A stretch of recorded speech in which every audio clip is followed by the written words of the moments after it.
Have you ever wondered what your prayers look like? Where they go after they leave your lips? In a quiet, forgotten village nestled between rolling hills lived an old woman named Elara. She was known for her unwavering faith, but she had a secret, something she'd never told a soul. Every single night, as twilight painted the sky in shades of purple and orange, Elara would sit by her window, close her eyes and pray.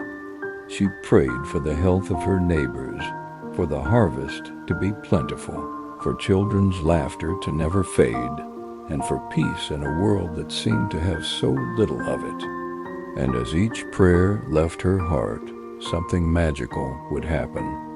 A tiny, shimmering light, like a golden spark, would float from her chest, drift through the open window, and rise into the vast, dark sky. She called them her fireflies.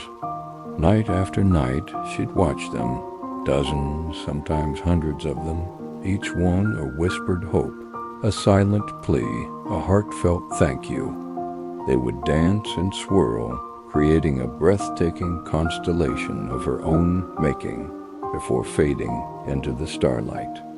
For Elara, this wasn't just a strange phenomenon. It was a confirmation. It was a sign that her prayers were being heard, that they were traveling somewhere to someone.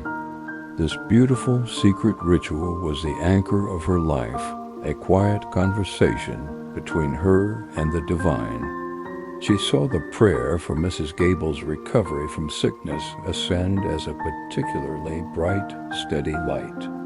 The prayer for the young couple struggling to conceive was a gentle, pulsating glow. The prayer for her own weary heart was a small, almost timid flicker that struggled to climb. She watched them all, her personal galaxy of faith. For years, this was her routine. The village went on, unaware of the nightly celestial ballet happening just above their rooftops. Elara grew older. Her hair turned the color of snow, and her hands became frail, but her faith and her fireflies never wavered. Then came one particular night. The air was heavy, and a storm was brewing on the horizon. The moon hid behind a thick blanket of clouds. Elara sat by her window, her heart feeling as heavy as the air outside. The world felt darker, colder.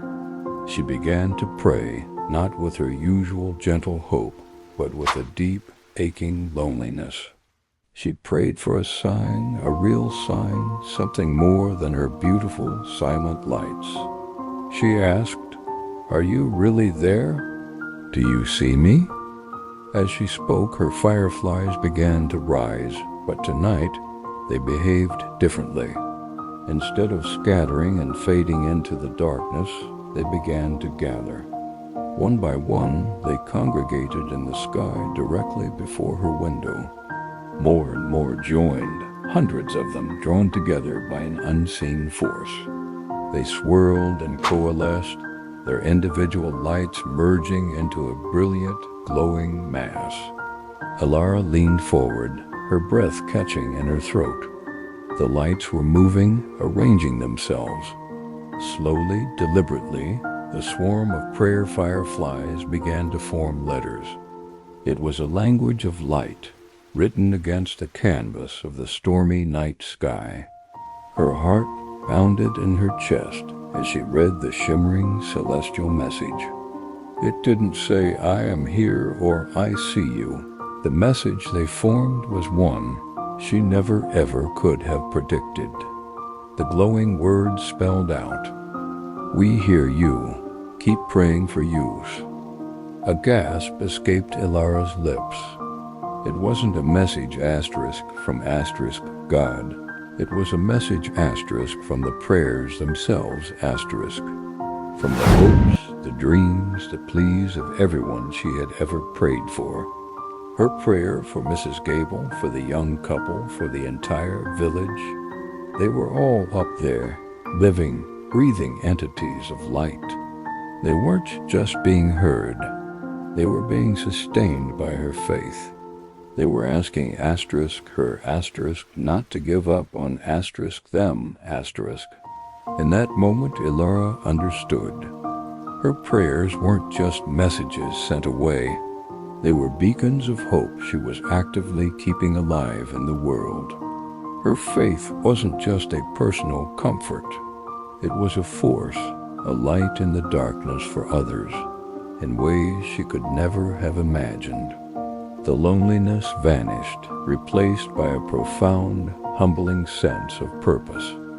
She wasn't just speaking into the void, she was tending a garden of stars.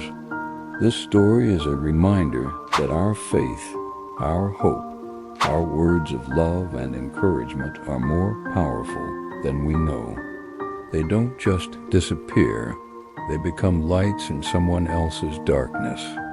If this message touched your heart, help us spread more light. Let God's word reach more hearts. Subscribe now.